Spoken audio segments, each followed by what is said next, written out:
Dale was not only a brilliant, resilient individual, but he brought so much, first with the Dutch dialogues and then as the resilience officer for the city of Charleston, but his impact went way beyond the city.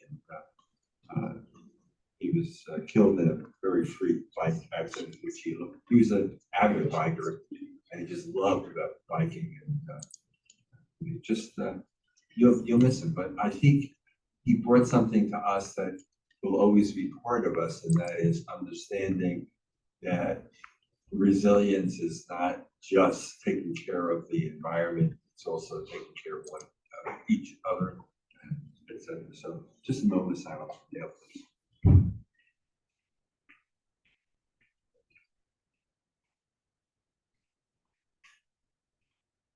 Thank you. There will be, I believe there's going to be a memorial service on Sunday, the 18th at 4 o'clock at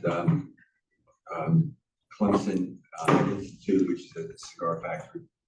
I don't know anymore. Do you know anything about that? That's what you were involved in. Yeah. Okay. Do we have to make a statement about the compliance with the Freedom of Information Act? Yeah, I'll go ahead and do that. Yeah. So in compliance with the Freedom of Information Act, notice of meeting was posted and agendas were distributed to news media and persons requesting notification. Thank you. We have a whole bunch of guests here. Would people like to introduce themselves at this point? Or wait, Bell? Sure. Hey everyone, I'm Belton Olson with the Charleston Climate Coalition. Hi, I'm Lexi Dowd. I'm an intern with the Charleston Climate Coalition. Hi, I'm Kennedy Bennett, and I'm at the Coastal Conservation. Well, staff too. Come on, you can introduce yourself. Oh, I'm Chico Verma, the assistant for Waltz Halls, and I'm here to record everything that you say. And Walt? Waltz Moore, Deputy County Administrator, General Services. I'm Phil Sabatino, Facilities Management Director, and I'm here to give a little update on some of our energy saving Oh, wonderful. Thank you. projects. I'm Catherine Moon with the South Carolina Office of Resilience. All right, can I have a motion to approve the March 4th meeting? Minutes? Thank you. Second? All in favor? Aye. Great, all right. Turn it over. We're gonna have a great presentation today because I had a little preview last week, so please go. Yes. Thank you. Okay. I would love to get started.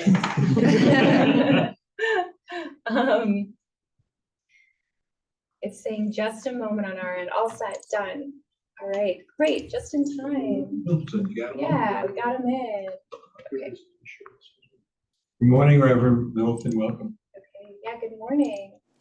Good morning, and thank you all so very much for allowing me to come in virtually. I'm at Fort Jackson for an event, so didn't recognize that we had that major conflict, but didn't want to miss this meeting. Thank you very much. We really appreciate it. Yes. Just for your edification, we just had a moment of silence in memory of Dale Morris. And now we'll turn it over to Molly and Allie. That's right. Okay, so I think I can go back to here. Thanks so much for your support.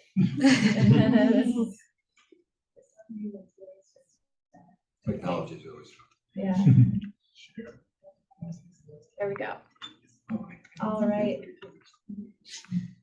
Can you want? Put that like at the top of the little windows where all the people are. Get a little like, Okay. yeah. Sure. Yeah. All right. Can you all online see the screen, see the presentation? Yes. Great. Thank you. Okay, so we'll go ahead and get started. Thank you everyone for being here. We have so much to get through today, so I won't take too much time. But I did just want to Oh, acknowledge. wait, I forgot. We need to welcome Molly back. And she has great pictures of her. I do. daughter. Yes. And, you can look at them later. I would love to share them with you. Yeah. So because I've been out on leave for the last 6-7 weeks, this meeting is really Allie's work that has happened over the last 6 weeks. So just want to acknowledge that up front. There's a lot of good stuff to share today. But quickly, just to get us kind of in the space of where we were at our last meeting in March. After that meeting, or during that meeting, we talked about developing a regional vision for resilience. We referenced the Dutch dialogues, which Dale Morris really championed. We talked about identifying county partners for both resilience and sustainability initiatives. We reviewed and considered climate action plan strategy assignments for RSAC members, which is going to be a big discussion today. We distributed updates from SCORE, Catherine, who's here, regarding the statewide climate action plan. The committee also began to prioritize the strategies to accelerate a course forward. Each member reviewed those 53 climate action plans and developed comments and questions, which again, we'll talk about today. And then additional meetings may have been had between the March meeting and this one with partners. So before we jump into the bulk of the meeting, I wanted to just highlight a couple of resilience updates. So we know that at the federal level, there have been significant cuts to FEMA funding, including the Building Resilience and Infrastructure for Communities, the Hazard Mitigation Program, individual assistance, public assistance. So these significantly impact mitigation, recovery, and resilience activities. Luckily, right now, we in Resilience and Sustainability do not have any projects that are being funded by these programs right now, but this does impact us for future funding. So we're actively looking for other sources to fund these activities and quickly. We've been really in great conversations with this SCORE, the South Carolina Office of Resilience, to identify other funding sources and talk about collaborating on strategies so we can keep our mitigation and recovery work moving forward. At the regional level, SCORE has also helped us identify partners that were previously involved in the VOAD, the Voluntary Organizations Active in Disaster. That's a group of agencies, nonprofits who partner with government entities to provide those recovery resources and mitigation activities. So we're trying to activate that group again. And then quickly at the county, we can actually maybe hold these for a little bit later because we have so much other great work to get to today. But in summary, we've made some progress on some of the resilience projects I mentioned last time, and we're still moving forward on developing this regional resilience collaborative and started looking into partners who can really accelerate that group. I know there's been a lot happening in that space, so I'm going to transfer it over to Allie to talk about sustainability updates and then climate action plan work. Yeah, awesome. So what I'm really trying to get out of today is I want to break it down basically what's happening with sustainability and climate action planning in the state, the region, and then the county specifically. I'm going to be giving you a lot of information, but then at the end, I'm really hoping for a collaborative discussion, kind of honing in on some key projects that you would all want to see to kind of get all of our goals in alignment.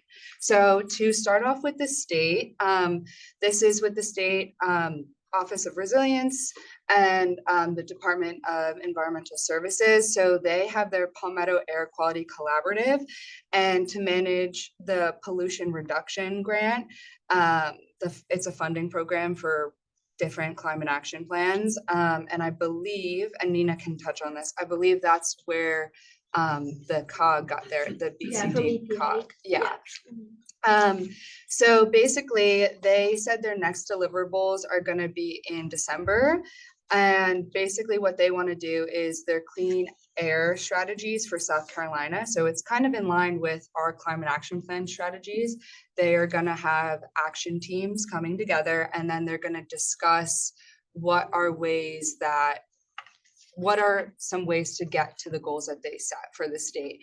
And then they're also going to be putting out an online survey that should be live later this week, basically to just get more input from stakeholders of what their strategy should look like, what the state should look like. And then regional, we have Nina here, so she can talk more if you would like. But basically they hired SSG, which is the same contractor we use for our climate action plan. And they are in the process of creating a regional climate action plan. And they started technical assistance meetings, and a few of you are on that committee as well. So I was lucky to attend their first one, and then their next one is going to be June 3rd. So we are collaborating with the state and the region to kind of see how we can all blend together and get some of these things done. So now honing into the county, we have been doing a lot of promotion of the CAP on social media and in person. Those are some photos to the side. And we've really been wanting to work collaboratively with these events with different departments within the county, different municipalities, organizations. We want to make sure that everyone is involved, key players are involved, and they know what's going on. They know our goals, we know their goals. So this is just a list of some of the people that we've worked with: MUSC, the College of Charleston, Sustainability Institute. Then we have the City of Folly Beach, Mount Pleasant, North Charleston. And we are preparing an amendment to the plastic bag ordinance because we want to look at closing that loop. So all the different municipalities kind of are unified with the same ordinances. For everyone who doesn't, that's going from those really thin, single-use plastic bags to the ones that liquor stores and Walmart had used. And the City of Charleston, I believe Folly Beach and Mount Pleasant have already passed resolutions implementing those, not permitting the use of those plastic bags. I'm also working on something with the Coastal Conservation League on all the unincorporated areas, because again, there seems to be inconsistency between municipalities, as you just discussed, but particularly in those areas that are more Charleston County unincorporated, we would be able to capture those, and we do have some conversations going on with some of these municipalities about closing the loophole in some of these ordinances as well. But I'm working with Ms. James. I think we've already sent a draft to our legal department, so we're waiting on them to, kind of come back with something that would be stronger as it relates to a county ordinance, but that's also in the works. Thank you. Would it help you at all if this group passed a resolution supporting that you can take back? Yeah, it's happening already, so I don't know, it wouldn't hurt, but I mean, we're already doing it. I'm just saying this is what we're doing, yeah. And I would think that once we have the draft all final, I know we were going through putting it together, then a recommendation is to have the RSAC review it and then make a recommendation to council for approval. Excellent. Okay, Thank you, Mr. Smalls. Yeah, so that'll be great. So I guess you all will have an opportunity to send it back up. thank you. Awesome. And then additionally, we're working with Charleston County's Greenbelt Department on their technical advisory committee. We're trying to promote and get more of an understanding of carbon sequestration within the program and kind of promoting that trees are good, they reduce emissions, and we want to make sure that that is another benefit. People understand that that's another benefit of having increased green space or preserving green space. And then also, we have our Energy Efficiency and Conservation Block Grant, also known as EECBG, that was previously paused because of federal pausing, but that is now back on. So we won't talk about it a little bit later because we need to go through some other things, but basically the update is that is now moving. It's in progress. We have a lot of applicants. We're vetting them through. So that is back on. And just a reminder, that is a grant that we got from the South Carolina Department of Energy to give free energy audits to 20 homes. And then out of those 20, our contractors will select 8 that they feel like would greatly benefit from weatherization. So we are in the process of that and things are going smoothly. Yeah. Okay, so if you look, some of you have a screenshot of inventory in front of you, and you can also follow along on your phone if you want. It's not as easy to see on your phone, but basically what we wanted to do is fully understand to the best of our abilities what is happening with climate projects, programs, and sustainability, climate, and projects within Charleston County, because obviously we know a little bit about what's going on within Charleston County in terms of our departments and our personal projects, but the county's bigger. And just like water, it like emissions and gases don't stick to boundaries. So we wanted to get a better picture of what was going on. If you don't mind touching that. Sure. So what I've been doing is basically with the help of everyone in this room,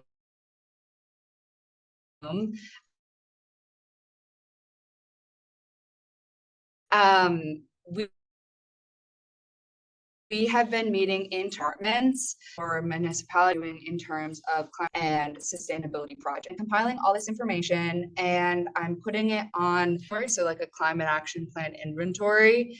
And my goal is to eventually be able to put it public. It's not public facing right now, it's just internal while we're editing it and stuff. But basically, it's a way to fully break down everything we're doing. So hopefully, yeah, hopefully you can, it'll load.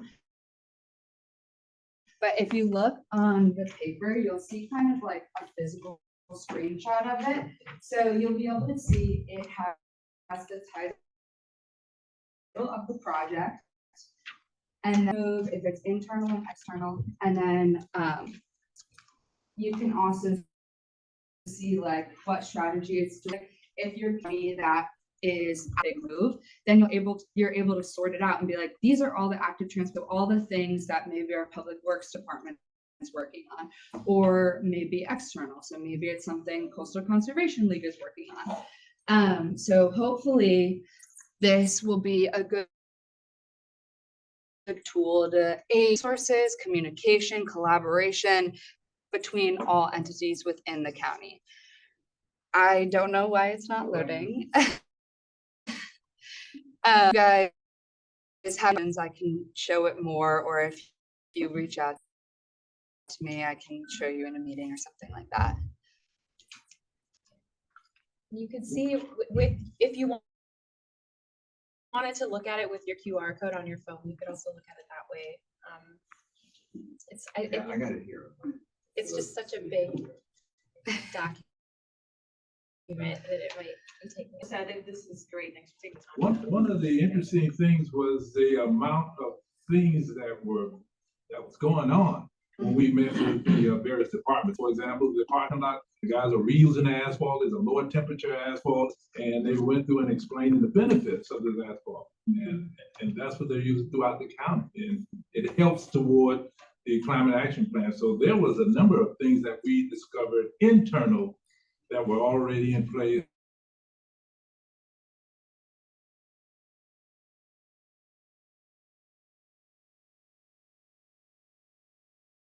The action plan of the 53 strategies, how many items did we fill in as we went through? Yeah. So that will be on the next slide. Also a huge thank you to Mr. Smalls, because he sat in every meeting with me. So he was learning along with me. Can I just add that if you, I know it's gonna be terrible to look on your phone, but if you get a chance later or next couple of days, take a look at it, because I think you're gonna be really amazed how much stuff is being done to help the environment. Yeah. And it's just really a great compilation of so many different things, so Yeah. which has not been done before. And this way you can go out, and if someone says, we're not doing anything, or the feds are squashing something or whatever, you have all of this documentation to show that things are happening. Yeah. So I definitely recommend, sorry we weren't able to pull it up. I recommend maybe taking a photo of the QR code, and it is better to see on a computer screen or like a larger screen. I will note too, this is not fully representative like completely yet, because it was only the 6 weeks that Molly was out is when I was doing this. So there's still a lot of different organizations we can capture in this. So there's a lot, but I know there's more out there. Well, and that's where we'd really love the help of the committee members as well, and identifying, you know, other activities that are going on, or maybe groups that we could connect with to learn about what they're doing, and that connection that you all have with the community, I think is what brings the value to the work in this group. Yeah. And my goal too is also to use this as a guide for understanding where we should shift our resources, where we should really hone into things, because if we see this one organization's already handling all of these implementation strategies, we can take a supporting role with them, but then we can fill in the gaps. So that's kind of what I'm hoping to get out of this. And then, if you mind. So here's just a little breakdown. These are some rough numbers, but pulling from what we looked at, this is just a little bit of the numbers. So internally within the county, there are 62 projects or programs happening that relate to the climate action plan. Externally, there's 25, and then in total, that'll be 87. So this just kind of breaks it down a little bit. And then those are projects and programs. There could be a lot of projects and programs that have the same outcome. So whether that's like reducing waste to the landfill. So there could be a lot of recycling programs that are separate. They're recycling different things, but that's why the implementation strategies touched are a little bit different. So there's a lot of projects maybe in recycling, but I only counted that like for one implementation strategy we're hitting. That's why the numbers are a little bit reduced. So in total, including internal and external information I've gathered, we're hitting 28 of the 53 strategies.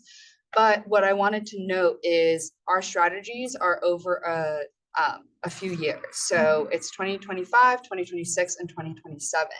So if you look right now, there's in 2025, there are 29 strategies that were requested to be started. But some of that, obviously, a lot of these are starting up programs, and it has to be a continuous thing because our climate action plan goes until 2050. So it's not like we're just doing it and then not continuing it. So there's 29, and then if you look in total right now, we're at 28. So we're not super far off from the pace that we were expected to be doing. And then, yeah, so that's kind of all the different, the layout. So 2025 is 29, 2026 is 15 strategies, and then 2027 is 2 strategies with 7 of them specified as ongoing projects. So that's a little bit of a breakdown. I have a different, more comprehensive document, but this is just, I felt like was a good way to kind of take in some of the information. And that's all based off of that Airtable inventory I just showed you. So you are able to see all of the specific projects and programs that I'm talking about when you look at that Airtable. So yeah. How do you continue to get inputs from folks on that? Do we send out something that said? Yeah, so I am still learning the ropes of everything, but my goal is there is a function where we can send you a link, and then you can just write it all, like you can just input whatever you want, and it sends it directly to that inventory. So I can send you a link, and it'll have title, description, and then you can write your organization and what you believe it's hitting. So what big move you think it's hitting, and then what strategy, and it will automatically upload onto that. Right now, just because we're starting out, I was kind of vetting all the projects, but my goal is eventually to be able to do this every year. And you can, the cool thing about this is you can they're called like base layers almost. So you can duplicate a base layer, but you can have a whole new section. So basically what it is we can have one just for 2025 and 2026. And we can look at everything just for that year without losing or altering things between 2024 and 2025. So that way we can hopefully in like 10 years when we're hitting all of our goals and everything's exciting, we can look back to where we started and being like, oh, we only had 87 projects, now we have 200. So that is my end goal, but my hope is that I eventually can just send a link out to all of you guys and you can put in all the great things that your organizations or groups are doing, and we're able to put that in this inventory. And my biggest thing is we do not want to claim any of your work. We want you to put your organization, what you're doing, and we just want to highlight it and let people know the great things that you guys are working on. And then that helps us know how to support you in whatever way you might need. So as we network, other organizations get access. Yeah. And I think both Ali and Molly are reaching out, and each week they meet other people that they hadn't met before to expand that group. There's a lot of groups here in South Carolina are doing that. Number of things. Yes. I think the other thing I'll add, and if maybe you said this already, but this document or this repository right now is really an internal document. It's, for our kind of working, but I think eventually we could make this public facing so that it's really demonstrating to the public and, other agencies that there's a lot of work happening, and then they could see, where they could fit into work that's already happening and leverage the activities that are going on. So I think that's sort of the trajectory, is eventually getting this public facing. And I think it would also be helpful in presentation as an update to council, and at some point, and when we give that presentation, to also enumerate all of these so they can see that even when looking at those big moves and certainly all of the strategies associated with the Climate Action Plan, these are things that are already happening. So it's not like we're asking people, to move heaven and earth. These are things that we can celebrate that are already going on, and certainly, through a collaborative effort, be able to, move things in the direction that hopefully we all want to see them go. But I think even as a council update, because again, you all can't do it all yourselves, but we're collectively, the more people buy in internally, externally, that helps in the strategies. Now, will all this count when we take another look at where we at in terms of trying to hit net zero? Does all this figure into the calculation? I'm learning it. Yeah, well, the goal is it will. It'll be shown in our greenhouse gas inventory. So hopefully with these changes or different actions made, it is all in an effort to reduce greenhouse gases. So we should see that in our greenhouse gas inventory when we do our next one, or even it might show in the COGS because they have to do one. So we're lucky we can kind of peek at our results before we actually have to do it again. And then we can kind of see where we are with things. So my goal is, if everyone in Charleston County is really into retrofitting their municipality buildings or maybe their homes, then when we do our greenhouse gas inventory, our building envelopes and buildings, that we'll see a big reduction. So that's kind of where I'm hoping to, but also it's kind of tricky because there is no boundaries with gas. So we can be doing everything, but. I have a question. So I was going through the breakdown strategies, and I know some people went ahead and went through people's names. So I'm seeing where my name was thrown on some things. These all look great. I think the chamber obviously is wanting to get involved in space, but as far as like things like delivering programs, so like 16 delivering programs that gives us to retrofit older commercial buildings. What, one, is the county's vision for that? And two, what does that mean to sort of participate in that? Because I think from the chamber standpoint, our strong area is advocating for these things, right? Yeah. So like if you want us to go to various municipalities and say, hey, can you update your planning standards in a way that incentivizes businesses to retrofit their buildings, I think that's where we can be a great partner. But what do y'all actually see as a program? Yeah. Can I jump in? Yeah. I think one of the things that we've talked about, we need to really push is the state legislature to adopt the PACE, am I correct? PACE program? Oh, yeah. The PACE program, which would permit It's a great program. It's in over 40 states, I believe, already. It's come before the state legislature in the past, but somehow it never got the traction. And it doesn't cost anything. It's where you as a business owner can take out, I'll call it a loan, and your loan is paid back through your property taxes that you pay. So you can offset it as well as a deduction, but you're actually going through that, and the interest rates on the loans are much less than your normal interest rate. So that might be something that as a county, we might just want to convince our county delegation to support in the state legislature at one point. It was introduced. It's about energy savings? Yeah, it's about energy savings, and it was introduced, I think, 2 years ago, and it just never went anywhere. But again, I believe it's like 40 states that have it, and it's no cost to the government. It's really a win-win for everybody. Yeah. So that's, I'm sorry, but No, that- no. To me, that would be a wonderful thing for everyone to get behind. Yeah. So would we consider then expanding this, say like advocating for programs, for business owners to retrofit their commercial buildings, or are y'all, again, like what are y'all looking for programs?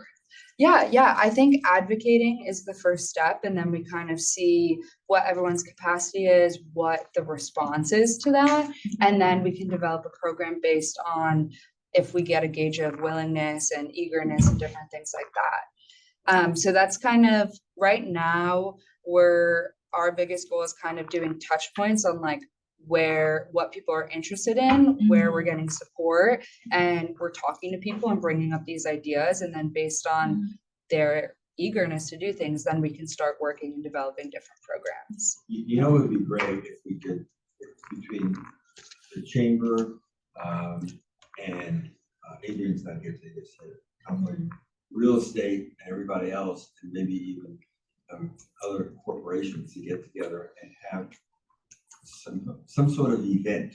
Yes. Where, we talked about that briefly, an event similar to like we once did with EVs a couple years ago, where you're housing it somewhere, but you have contractors, you have bankers, you have, hopefully maybe Pace would be part of that at that point, and to show individuals, if you take, like, for example, solar panels, and people were using solar panels on rooftops that could take that, you could actually do that without any outlay of funds, the same way that I think we're gonna hear in a little while, as governments do, where you look at the eventual energy savings, and that eventual energy savings is paying off the cost of the loan, so your monthly costs are no greater than they are right now.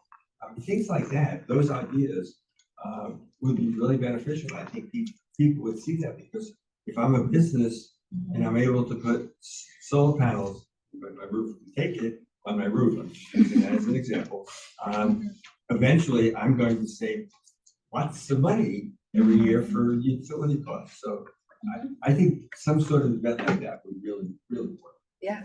If it's into Action 18, I think, with Yeah.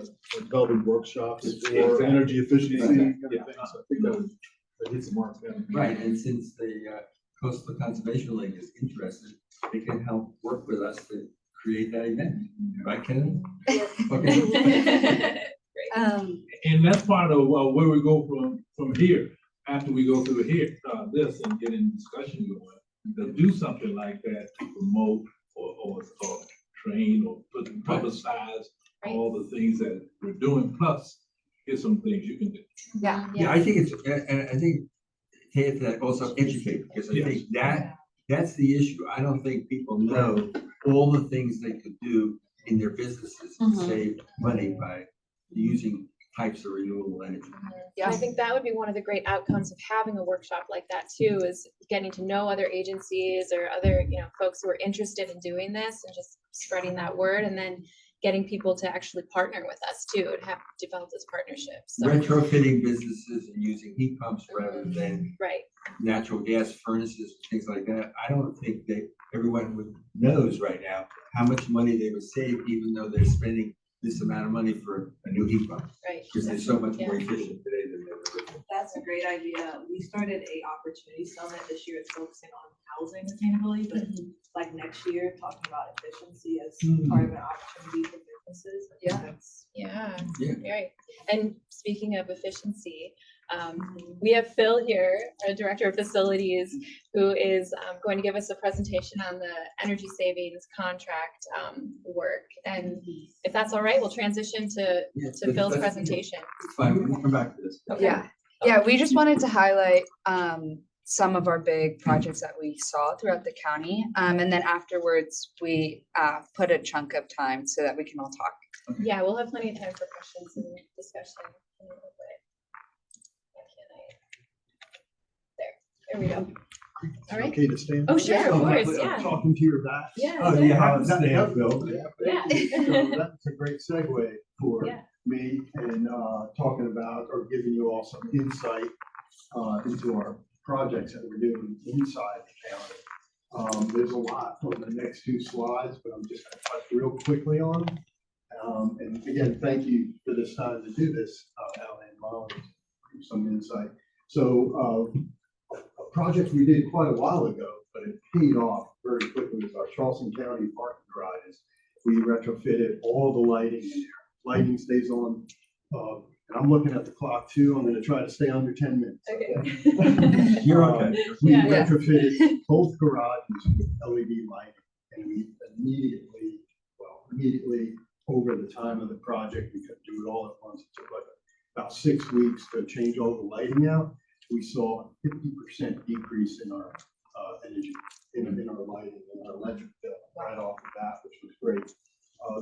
The detention center, B and C towers, which are the two newest towers, when they built those towers, they put solar panels or tubes, they're actually solar tubes on top of the one small portion of one of the towers.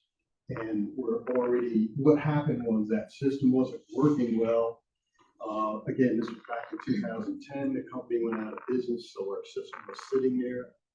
When we tried to re-energize it, and get anybody to help us, we got a new inverter put in, and now we're realizing about $10,000 a year.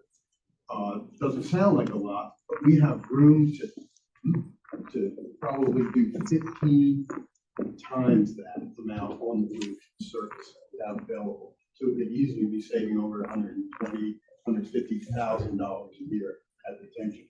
Library Support Center, we, as part of the referendum, we built a new support center down the street. Our design team put in a VRF, which is variable refrigerant flow system, which is very efficient. Instead of delivering air out, it delivers the refrigerant out to the locations, and it's just a little more efficient. The PSB LED lighting in all the rooms in this room right now. Anything we do a retrofit in or an update, we automatically do LED lighting.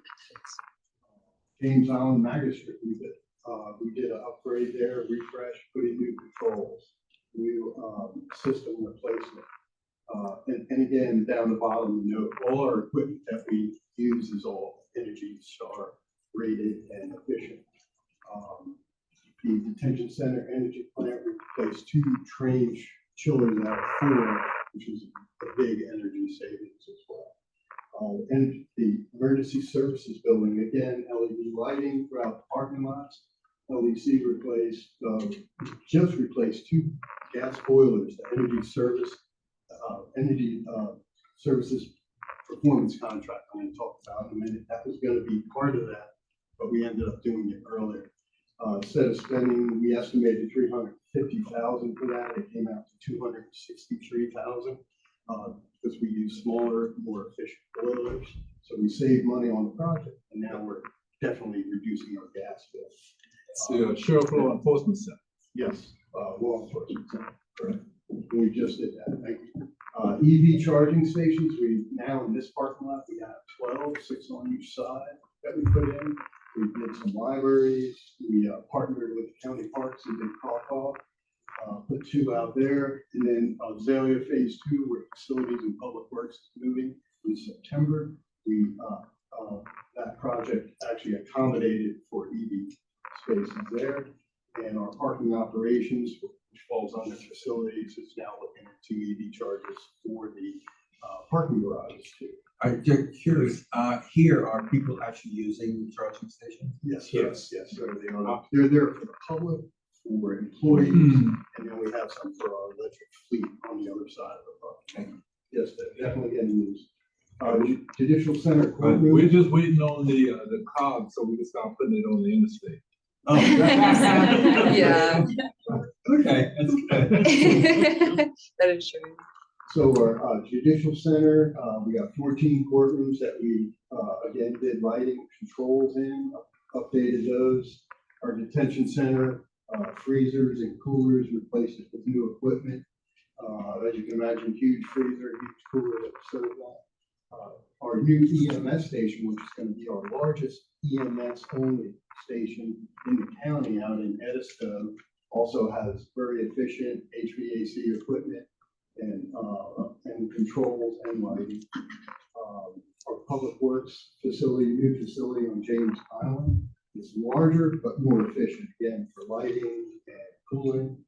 Our Environmental Recycling Center, we actually put the folks out there were actually using porta potties, which in the summer get really disgusting. So we came up with a plan to actually put solar powered bathrooms out there. We dropped 5 of these standalone.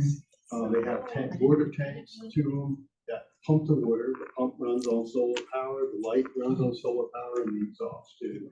So now they got a nice clean bathroom with that solar power. So we saved a lot of money from running power and water as well. And then various window replacements, like we were talking about, in-boil improvements.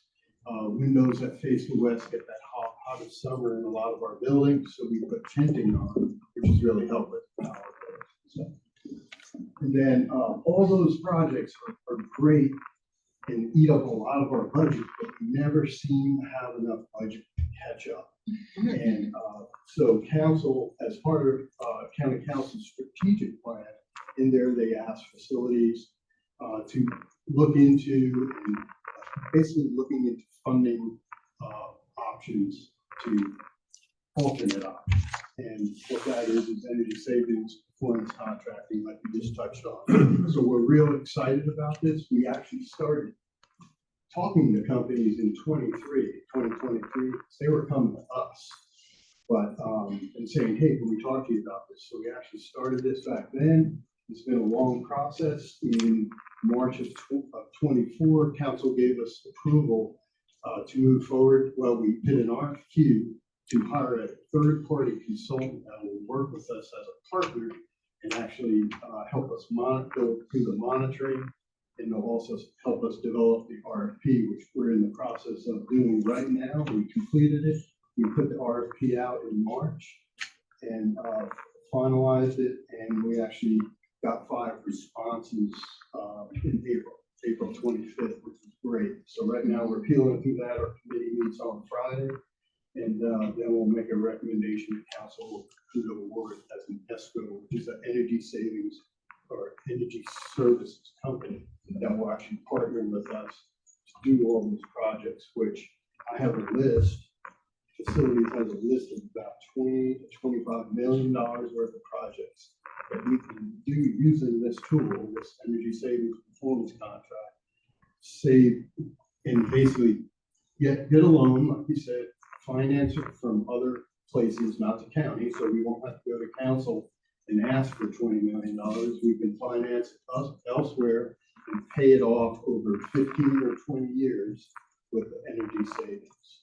And this is all done in a program with that ESCO company, one of those 5 responders, and they are a third-party consultant, helps us manage that, monitor it with us, and the goal is to pay off the loan with all our savings. So, and so we hope to go to council with a recommendation that should be sometime in June or July. So we're real excited about that and looking forward to it. So if you don't have any questions, I'll move on. I think I stayed under 10, almost under 10 minutes.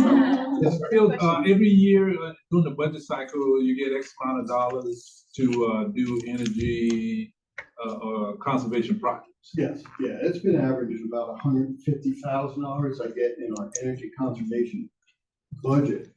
But I also have a $6 million preservation budget, which I can use for energy projects.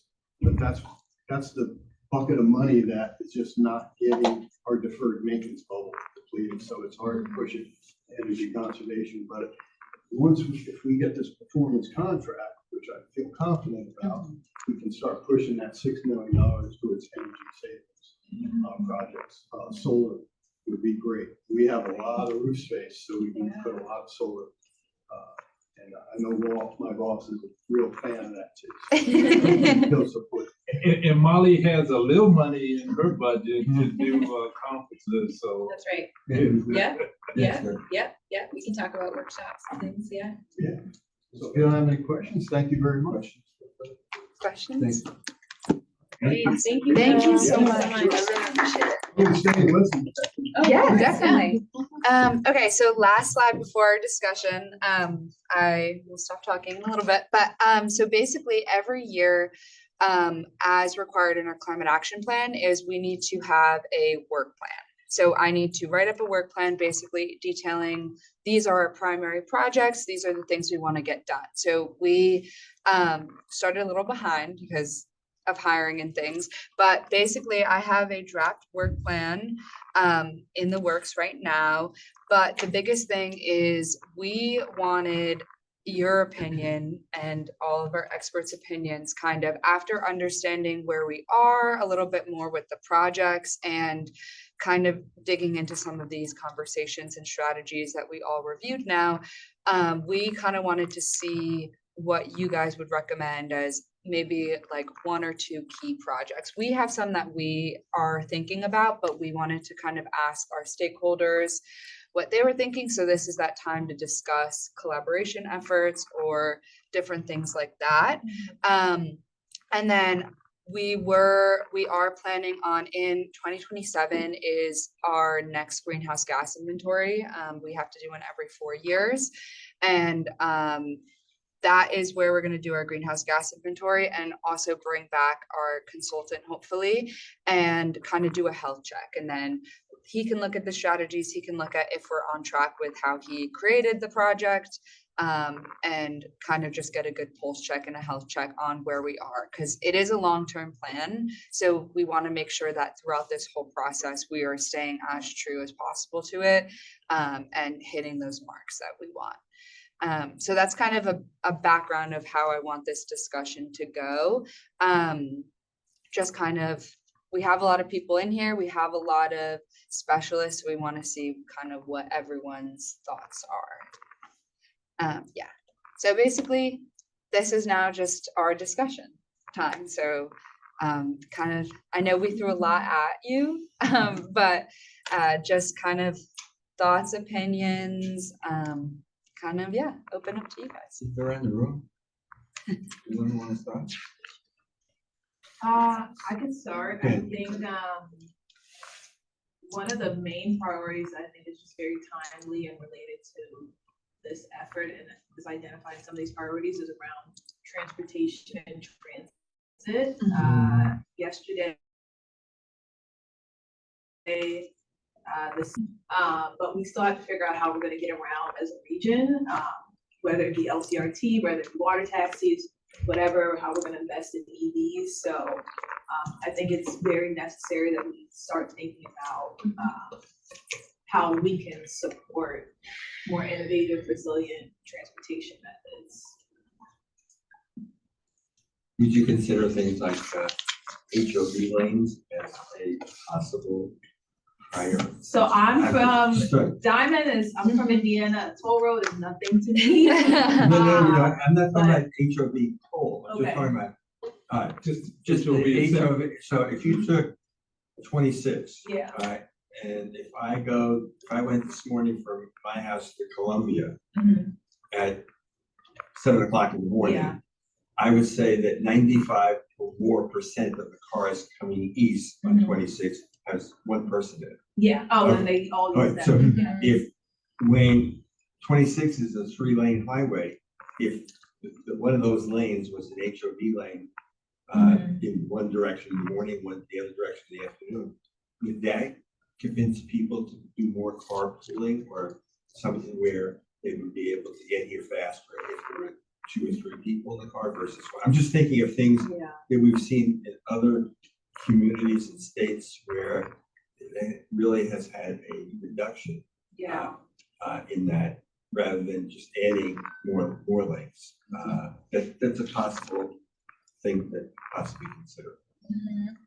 And the greenhouse gas reduction that comes with that. as Oh, yeah, well. it would be. Oh, yeah. Yeah.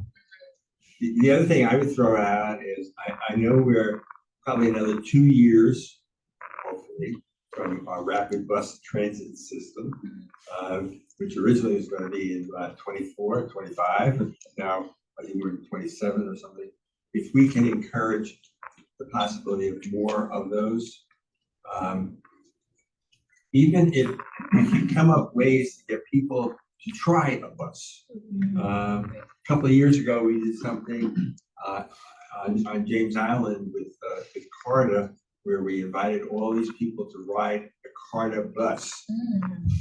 There was only one person, not me, one person on that bus after about 50 people on the bus that had ever been on a bus anywhere in their life. So,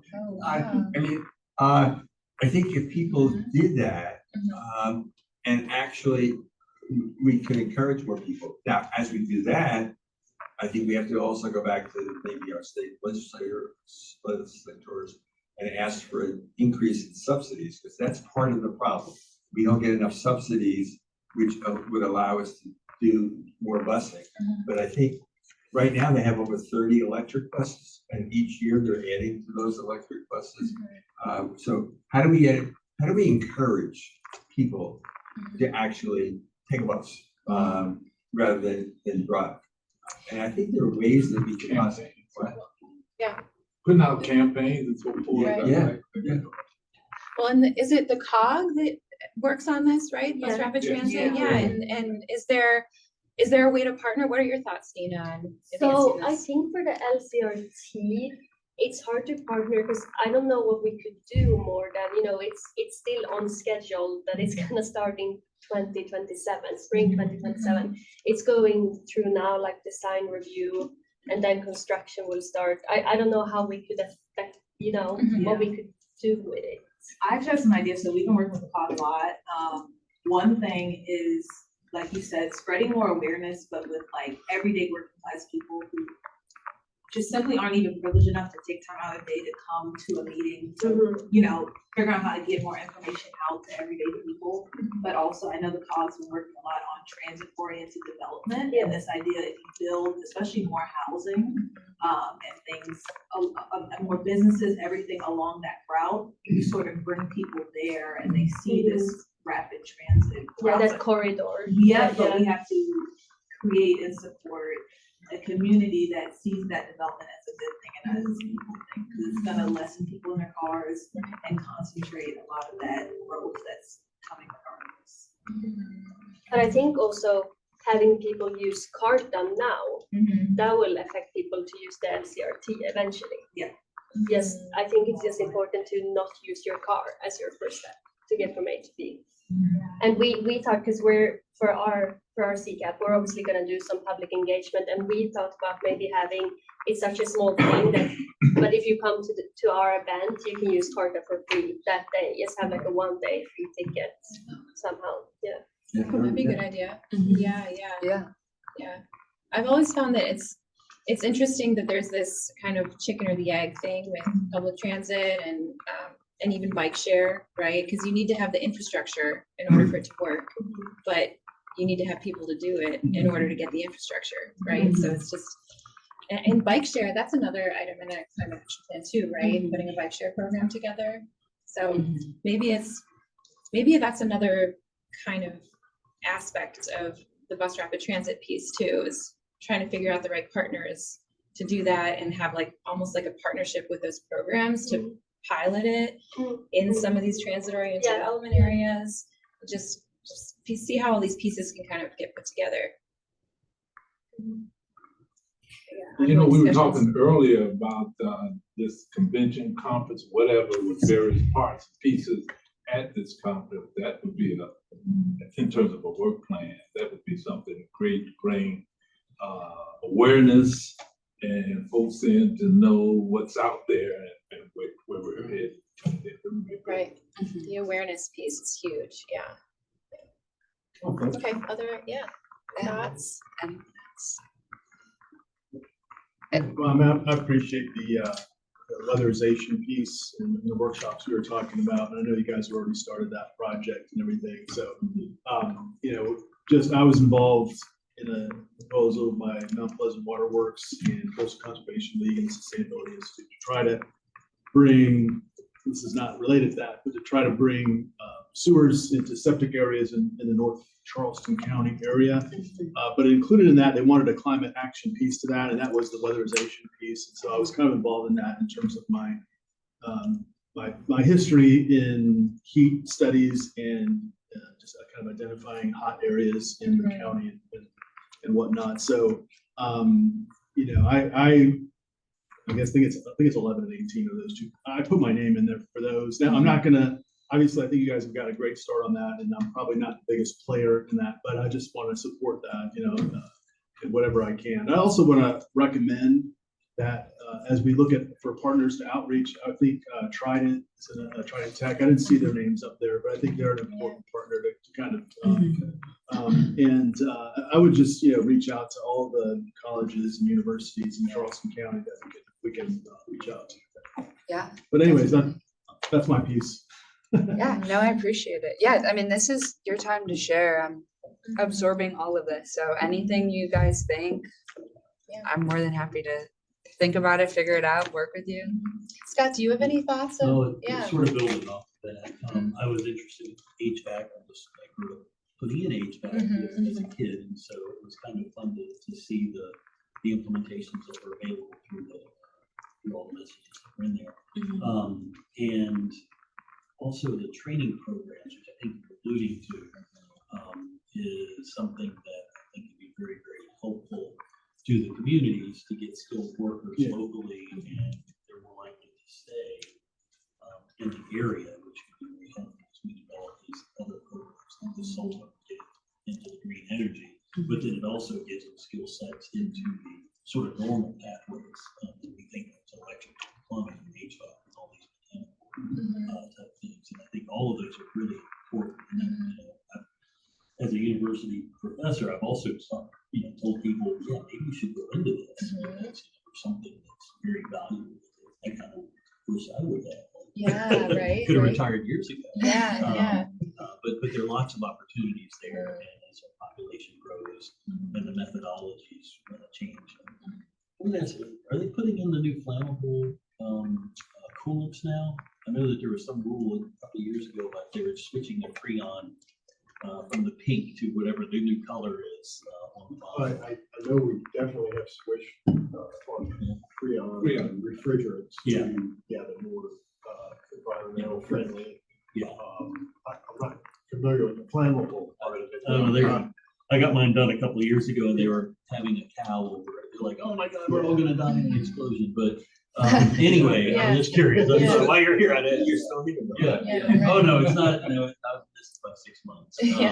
But anyway, I think that those training programs would be phenomenal, and how to work with those and the community colleges would be fantastic. I just a young man that I work with.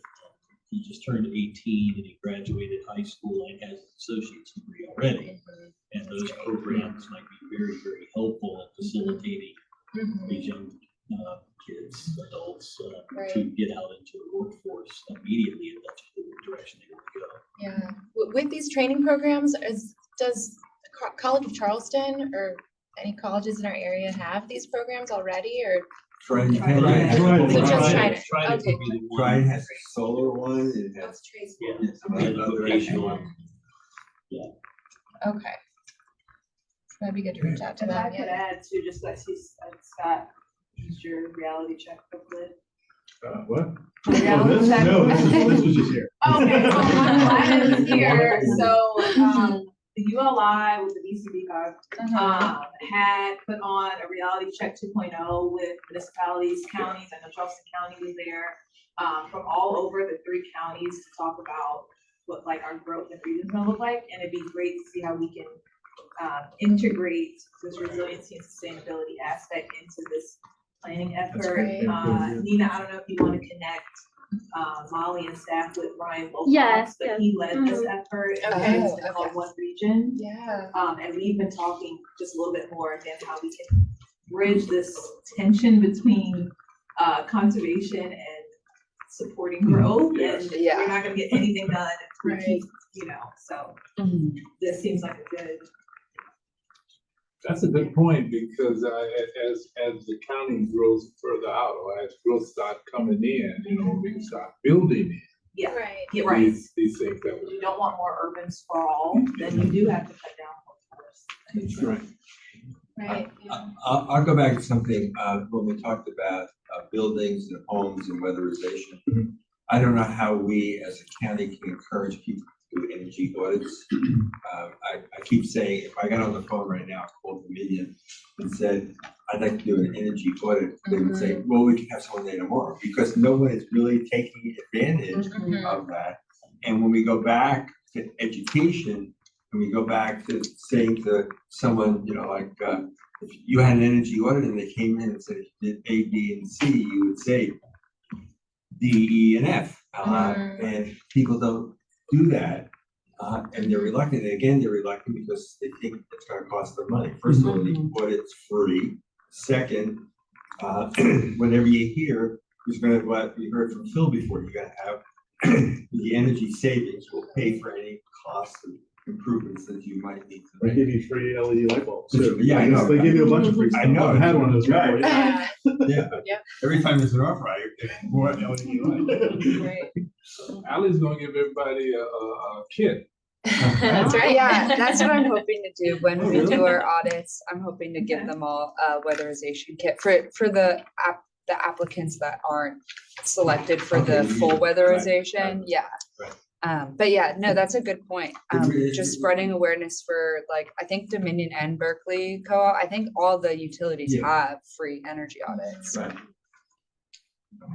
So, yeah, and we're hoping to figure out how to just push for more weatherization outreach and projects. Our community development team, they do a lot with local, like, senior centers, and they do that, but we're just trying to figure out how to let people know as much as possible that these tips are available, and they do make significant savings, so.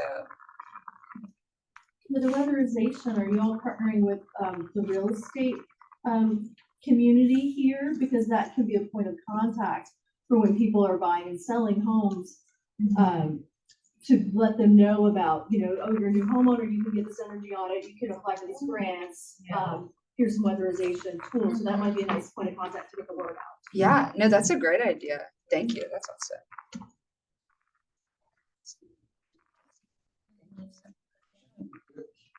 Well, I can call for public comment. Yeah. Yeah, that's all. Yeah, that's- I didn't stop. Yeah. yeah. We're not that full, but why don't we call it, because there are people Yeah. here. Yeah. Can I do a quick recap though of what I'm Yes, hearing? yes, Yeah, because I please. think, Okay. because we're with Thanks, this, implementation priority, and this wasn't in the thing, but I think this. Yeah, no. It's good to do. So Does a lot, we yeah. talked about transportation, bus rapid transit, and bike share potentially. We also talked about training programs, essentially economic development, but like minding the growth that we're expecting and sort of adapting to that or planning for that. So it's in the interest of the region. And then we also heard a comment about connecting sort of more tactically with our realty folks to get information out and spreading awareness with all of these different programs. So those are the things that have rose to the top with this group right now. But I know I don't want to call on Chair Middleton, but I'm calling on you, Chair Middleton. If you're here and you have anything, we'd love to hear from you. Otherwise, yeah, Stuart, if you wanted to open it up to the rest of the room to hear if the public has thoughts. Okay, public That's comment, just tell us who you are, Kennedy, He went off mute. but just introduce yourself. Yeah, Came off he mute. he did come off. mute. Yeah, Oh, I certainly am encouraged by everything that I'm hearing. Mr. Smalls, I believe that we have some budgetary good Yes, news, we- I think, you know, Yeah, we that put a- certainly if this budget passes. So, so there are things that we're trying to embed along, you know, to further the work, you know, in this area. So again, I'm encouraged by the things that I'm hearing and look forward to realizing, you know, everything that you all, you know, these plans and the actions that we've talked about. Thank you. Okay, public comment, just let us know who you are. Good. I'll just- Good morning, my name is Kennedy Bennett, and I'm the Energy and Climate Project Manager at the Coastal Conservation League. In my role, I see how soaring housing costs and energy bills, as well as repair costs from flooding and water damage from hurricanes, are making it difficult to attain affordability. Preserving existing housing stock is a pathway to improve this affordability.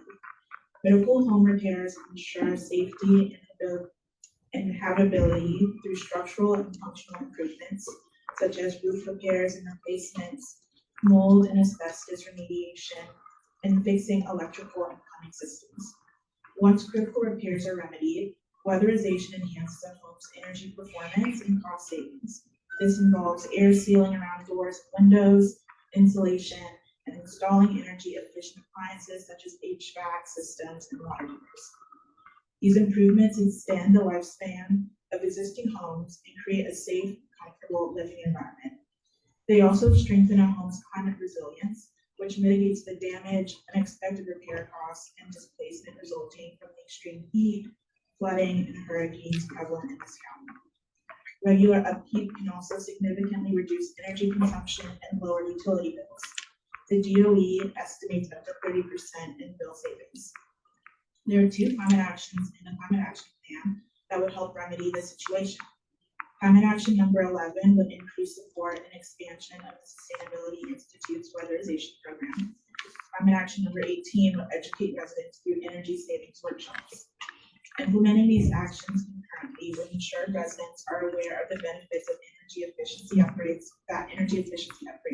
can offer, and subsidize repair and weatherization costs for low to moderate income households who may not afford the upfront costs.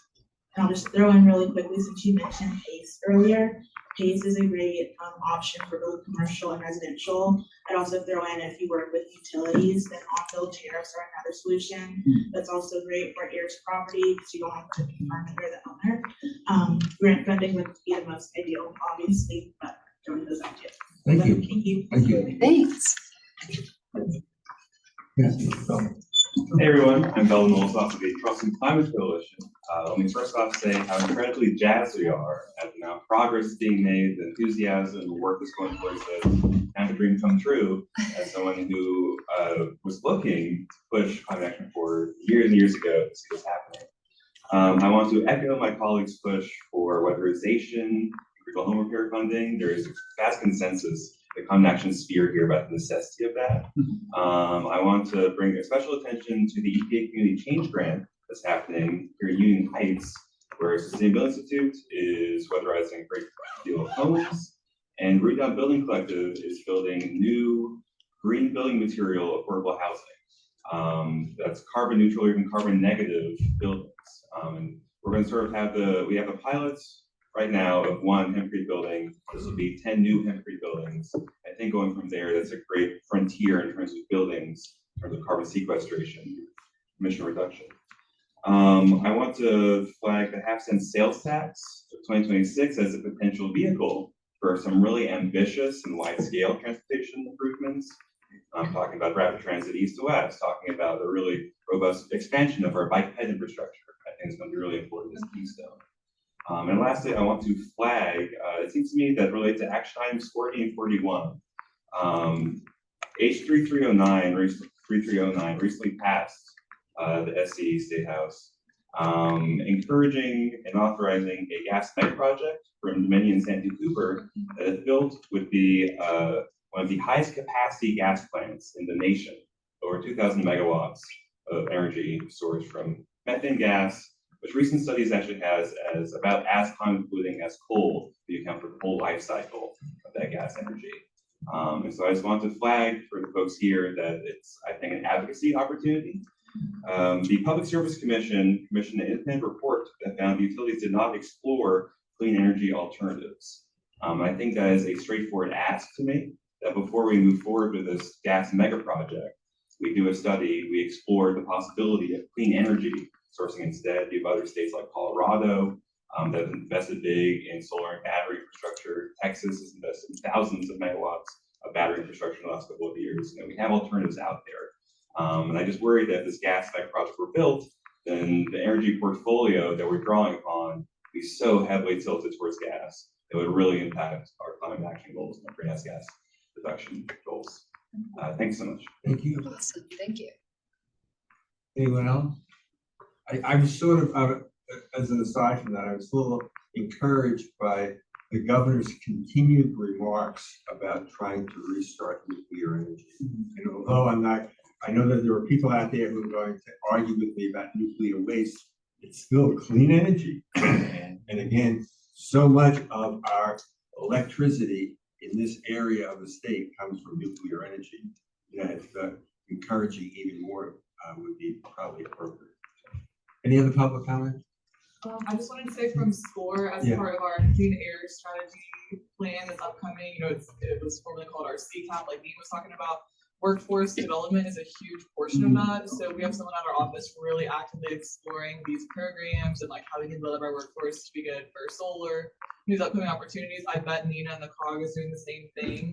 So we'd love to tie those efforts together and like share what we've learned, because we had someone work on that very diligently for the last few months. So I'd love to share that. And of course, when you all learn about other programs, we'd love to hear about them. But we don't want to go start from scratch. Yeah. Well, that's also very extremely important, because as we move towards more and more automation in all of manufacturing, those individuals that are presently there need to find an outlet for making an income. So that's really important. Where are those focused? Are those focused at like the technical colleges and things like that, or is it on the job or internships? I don't know the exact details, but it's a whole mix of like apprenticeships, technical colleges, small, like not a full course, but a small training opportunity. Yeah, full depth and breadth of different options. Yeah, so I can try to share that if it's ready to be shared. Yeah. Any other comments? Before we close, I'd like to thank Molly and Allie and Walt and everybody else. I mean, for those of you, there's some in this room who've been with us for more than a year, and Chairman Middleton, we thank you, because we really feel, as Belvin just said, we're moving in a direction which is going to be beneficial to everybody who lives here now, and everyone is going to live here in the future. So thank you. If nothing else, I'll entertain a motion to adjourn. Thank you, Scott. Second, all in favor? Aye. Thank you, guys. Appreciate it. Okay, thank you, Stuart. Yes. Thank you all. Thank you. Thank you. Thank you all so much. Thank you so much. Yeah, and feel free to reach out to me anytime, any questions, concerns.